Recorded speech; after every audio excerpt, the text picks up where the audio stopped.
How many solid cylinders of radius 10 centimeter and height 6 centimeter can be made by melting a solid sphere of radius 30 centimeter?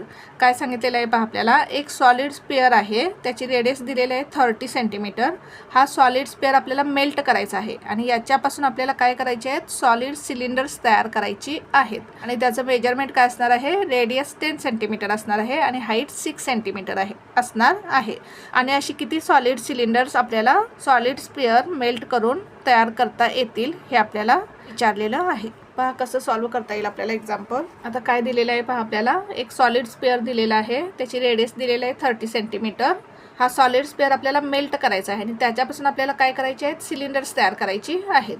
सिलेंडर्सची radius दिलेली आहे 10 centimetre आणि height दिलेली आहे 6 centimetre. आता प्रथम काय करू, आपण या स्पेअरचं व्हॉल्यूम काढून घेऊ. त्याच्यानंतर आपण या सिलेंडरचं व्हॉल्यूम काढून घेऊ आणि या स्पेअरच्या व्हॉल्यूमला आपण सिलेंडरच्या व्हॉल्यूमने डिव्हाइड केल्यानंतर आपल्याला काय मिळेल, नंबर ऑफ सिलेंडर्स मिळतील. म्हणजे स्पेअरपासून किती सिलेंडर्स तयार करता येतील हे मिळवण्यासाठी आपण काय करू, व्हॉल्यूम ऑफ स्पेअरला व्हॉल्यूम ऑफ सिलेंडरने डिव्हाइड करू. पहा सॉल्व करू आपण एक्झाम्पल. प्रथम आपण गिवन लिहून घेऊ. काय काय दिलेलं आहे पहा आपल्याला, radius is equal to 10 centimetre, height दिलेली आहे आपल्याला 6 सेंटीमीटर. फॉर स्पेअरसाठी रेडियस दिलेले आहे 30 सेंटीमीटर. स्पेअरच्या रेडियससाठी आपण स्मॉल आर यूज करू, सिलेंडरच्या रेडियससाठी कॅपिटल आर यूज करू. R is equal to 30 centimetre. प्रथम आपण काय करू, या स्पेअरचं व्हॉल्यूम काढून घेऊ. Volume of sphere is equal to, formula काय आहे आपला, 4/3 pi R cube is equal to 4/3 pi आपण आहे तसाच ठेवू, इंटू पाय इंटू आरचा क्यूब.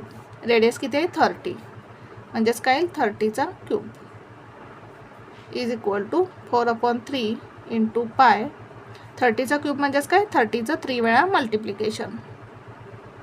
3 1 जार 3 भागालो आपण, 3 1 जार 3, 3 10 जार 30, म्हणजेच काय मिळेल पहा, 4 10 जार 40 into 30 into 30 900 into pi is equal to 40 into 900 किती येईल, 36,000. 9 4 जार 36 आणि या 3 0 into pi centimetre cube.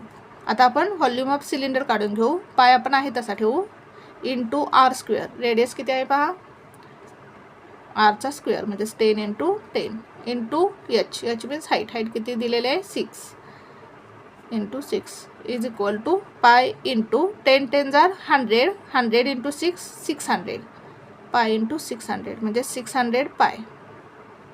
Unit काय येईल, सेंटीमीटर क्यूब. आता किती सिलेंडर्स तयार करता येतील हे काढण्यासाठी काय करू, आपण व्हॉल्यूम ऑफ स्पेअरला व्हॉल्यूम ऑफ सिलेंडरने डिव्हाइड करू. Number of cylinders is equal to volume of sphere upon volume of cylinder is equal to, volume of sphere किती मिळालं पहा आपल्याला, 36,000 पाय.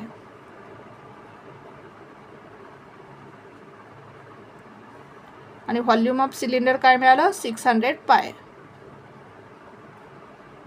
पाय पाय काय होईल, कॅन्सल होईल. या 2 0 या 2 0 कॅन्सल होतील. 6 1 जार 6, 6 6 जार 36, 6 0 जार 0, म्हणजेच काय येईल, ॲन्सर काय येईल 60. म्हणजे स्पेअर मेल्ट करून किती सिलेंडर्स तयार करता येतील, 60 सिलेंडर्स तयार करता येतील. म्हणजेच नंबर ऑफ सिलेंडर्स किती मिळाले आपल्याला, 60. ॲन्सर लिहू आपण खाली. Therefore number of cylinders that can be made by using spare is 60. म्हणजे स्पेअर मेल्ट करून आपल्याला किती सिलेंडर्स तयार करता येतील, त्याच्यापासून 60 सिलेंडर्स तयार करता येतील. अशा प्रकारे हे एक्झाम्पल सॉल्व करायचं होतं. नेक्स्ट एक्झाम्पल सॉल्व करू आपण. That points P, Q, R, S are the vertices of parallelogram. आपल्याला या ठिकाणी 4 पॉईंट्स दिलेले आहेत, P, Q, R, S, आणि हे 4 पॉईंट्स पॅरलेलोग्रामचे व्हर्टायसेस आहेत हे आपल्याला प्रूव्ह करायचं आहे. आता कसं प्रूव्ह करता येईल पहा आपल्याला. प्रथम आपण या ठिकाणी एक रफ फिगर काढून घेऊ. जर या क्वाड्रिलॅटरलच्या अपोजिट साईड्स कॉन्ग्रुएंट असतील तर हा क्वाड्रिलॅटरल पॅरलेलोग्राम असणार आहे. म्हणजेच PQ आणि SR कॉन्ग्रुएंट असणार आहेत आणि PS ची अपोजिट साईड QR, या दोन्ही अपोजिट साईड्स कॉन्ग्रुएंट असणार आहेत. मग आपण या 4 साईडचं डिस्टन्स काढून घेऊ. PQ, QR, RS and PS या 4 साईड्सचं डिस्टन्स काढून घेऊ आणि जर आपल्याला अपोजिट साईड्स इक्वल मिळाल्या तर हा क्वाड्रिलॅटरल पॅरलेलोग्राम असणार आहे. म्हणजेच हे व्हर्टायसेस पॅरलेलोग्रामचे असणार आहेत. पहा सॉल्व करू आपण एक्झाम्पल. आता प्रथम आपण डिस्टन्स पी क्यू काढून घेऊ बाय युजिंग डिस्टन्स फॉर्म्युला. तिला डिस्टन्स पी क्यू फाइंड करायचं आहे. पीचे पॉईंट्स काय आहेत पहा, 1,-2 आणि क्यूचे कोऑर्डिनेट्स काय आहेत 5,2. पीचे कोऑर्डिनेट्स आपण x1 y1 कन्सिडर करू आणि क्यूचे कोऑर्डिनेट्स आपण x2 y2 कन्सिडर करू.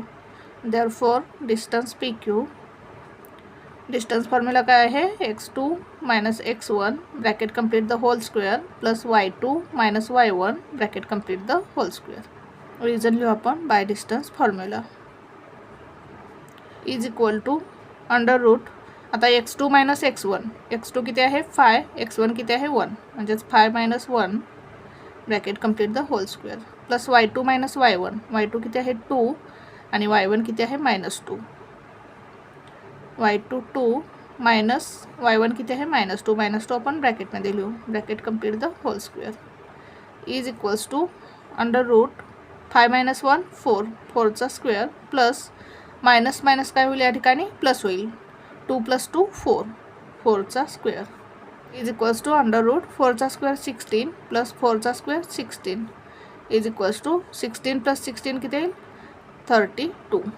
हेच आपण कसं लिहू शकतो पहा 32 16 × 2, 16 2 = 32 इज इक्वल टू 16चा स्क्वेअर रूट 4 आणि हा route 2.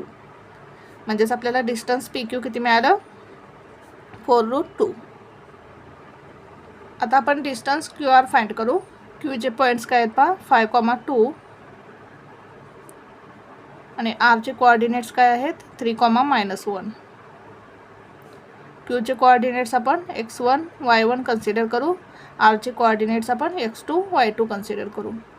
Therefore distance Q R is equals to under root 2 - x1 bracket complete the whole square plus y2 - y1 bracket complete the whole square is equals to under root x2 - x1, x2 किती आहे 3 minus x1 किती आहे 5, 3 - 5 bracket complete the whole square plus y2 किती आहे -1 minus y1 किती आहे 2 bracket complete the whole square under root 3 - 5 -2, -2चा square plus -1 - 2 किती येईल -3, -3चा square is equal to under root -2चा स्क्वेअर किती येईल 4 प्लस -3चा square 9 is equal to under root 4 + 9 13. म्हणजेच आपल्याला डिस्टन्स क्यू आर किती मिळालं 13.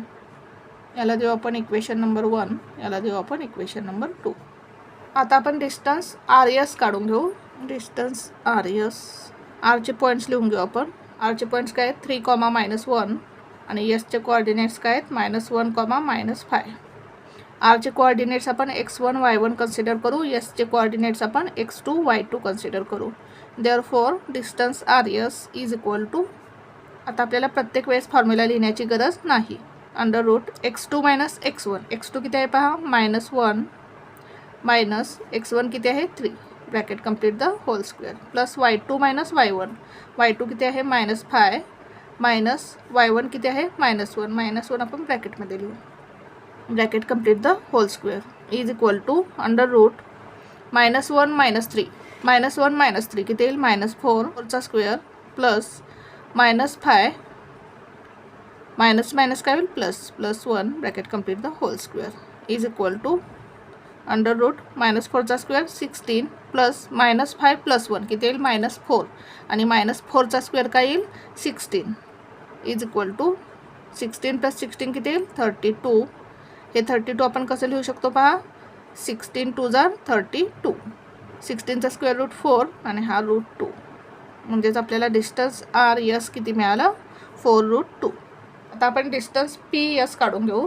पीचे पॉईंट्स आहेत 1, -2 आणि एसचे कोऑर्डिनेट्स आहेत -1, -5. Therefore distance P S is equal to under root x2 - x1, x2 किती आहे -1 मायनस x1 किती आहे 1 bracket complete the whole square plus y2 - y1, y2 किती आहे -5 मायनस y1 किती आहे -2 ब्रॅकेटमध्ये लिहू. Bracket complete the whole square is equal to under root -1 - 1 किती येईल -2चा स्क्वेअर प्लस -5 मायनस मायनस काय होईल या ठिकाणी +2 bracket complete the whole square is equal to under root -2चा स्क्वेअर 4 प्लस -5 प्लस 2 किती येईल -3 येईल. -3चा स्क्वेअर 9 4 प्लस 9 13 म्हणजेच आपल्याला डिस्टन्स PS किती मिळालं √13.